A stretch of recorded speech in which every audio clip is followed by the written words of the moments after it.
On February 19, 1876, according to the Julian calendar, Constantin Branncusi was born in the village of Hobita in Gorj County, Romania. This village, nestled among hills and willow groves, became the starting point of his artistic journey. His father, Nicolae Radu Brancusi, owned about 7 hectares of land, which made his family among the more prosperous in the village. However, at the end of the 19th century, the village remained one of the poorest in Romania, and the constant division of land made family life difficult. As a child, Brancusi was called Costaș by his family. His early years were spent among sheep and fields.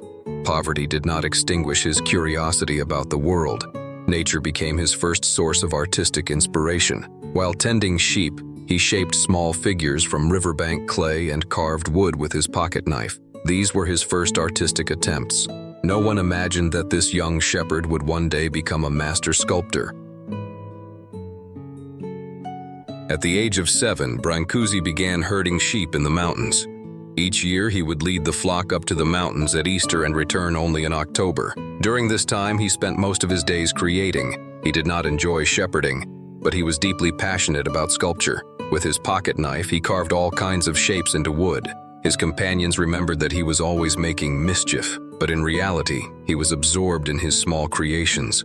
His mother hoped he would become a priest, but his heart already belonged to art. He hid his works in the grass by the river, as if concealing a secret dream. These small clay and wooden pieces were the first expressions of his artistic talent.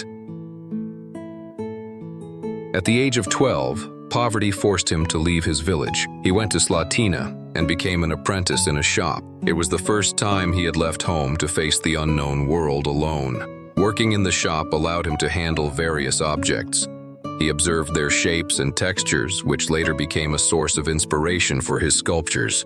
He later worked in a dye workshop, where he discovered pigments of many colors. These experiences opened his understanding of visual art and strengthened his desire to learn. Even after exhausting workdays, he never abandoned creation. In the evening light, he continued carving wood with his pocket knife.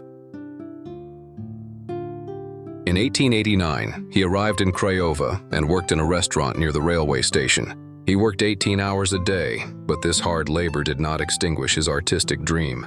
In the winter of 1893, he made a violin from the wooden planks of an orange crate. He worked the wood as carefully as possible to improve its sound. The sound of the instrument astonished the restaurant's customers, many of whom were influential figures in the city. They recognized the young man's artistic talent and decided to help him enroll in the School of Arts and Crafts. Thanks to their support, he was admitted to the School of Arts and Crafts in Craiova. This marked a decisive turning point in his artistic career. He could finally study art in a structured way.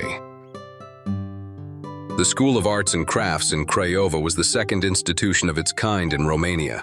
It offered both theoretical and practical training aimed at educating Romanian teachers and artisans. Brancusi joined the wood-carving section. He worked tirelessly and continued practicing after classes. His talent and diligence were highly appreciated by his teachers. During his studies, he produced numerous works: carved wooden embroidery frames, cherry wood game pieces, as well as furniture and frames. These works demonstrated his exceptional skill in wood carving.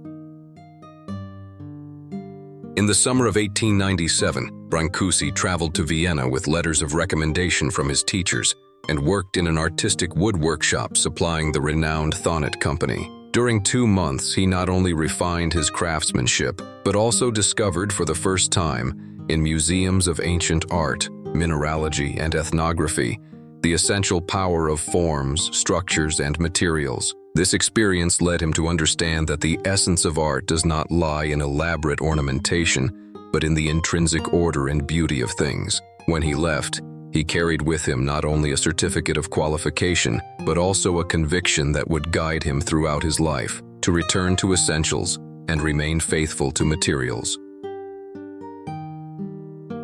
In 1898, Brancusi graduated from the School of Arts and Crafts with excellent results. The director offered him a teaching position, but he declined, as he had greater ambitions. He moved to Bucharest and enrolled in the National School of Fine Arts. His early experiences shaped him into a determined and gifted artist, and these formative years remained a fundamental source for his future creations.